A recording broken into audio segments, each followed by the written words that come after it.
सपा के राज्यसभा सांसद रामजीलाल सुमन ने 21 मार्च को राणा सांगा पर एक विवादित टिप्पणी की थी, जिसमें उन्होंने राणा सांगा को गद्दार बताया था। उन्होंने कहा कि राणा सांगा ने इब्राहिम लोदी को हराने के लिए मुगल सम्राट को भारत में आमंत्रित किया। ये तो बीजेपी के लोगों का तकिया कलाम हो गया है कि मुसलमानों में बाबर का डीएनए है, लेकिन हिंदुस्तान का मुसलमान बाबर को अपना आदर्श नहीं मानता, मोहम्मद साहब को मानता है, सूफी संतों की परंपरा को अपना आदर्श मानता है।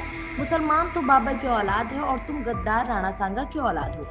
ये हिंदुस्तान में तय हो जाना चाहिए। उनके इस बयान के बाद करणी सेना के कार्यकर्ता भारी संख्या में रामजीलाल सुमन के घर के बाहर इकट्ठा हुए और उनके घर में घुसने की कोशिश की। उनके आवास पर हुए हंगामे के दौरान पुलिस और करणी सेना के बीच झड़प भी हुई, जिसमें कई पुलिसकर्मी घायल हुए। इस तोड़फोड़ के बाद करणी सेना के नेता महिपाल मकराना ने कहा कि अभी ये तो एक ट्रेलर है, अगर रामजीलाल की सदस्यता भंग नहीं की गई तो ये एक बहुत बड़ा विरोध प्रदर्शन पूरे देश में देखने को मिलेगा। विरोध के बाद तमाम नेताओं ने अपनी अपनी प्रतिक्रिया दी। साथ ही विपक्षी नेता मल्लिकार्जुन खड़गे ने इस पर कड़ा विरोध जताते हुए कहा कि किसी के घर पर तोड़फोड़ करना संविधान के खिलाफ है और उसे बर्दाश्त नहीं किया जाएगा। देश में हो रहे विरोध के बीच रामजीलाल सुमन ने कहा कि जहां तक माफी का सवाल है तो इस जन्म में मैं माफी नहीं मांगूंगा।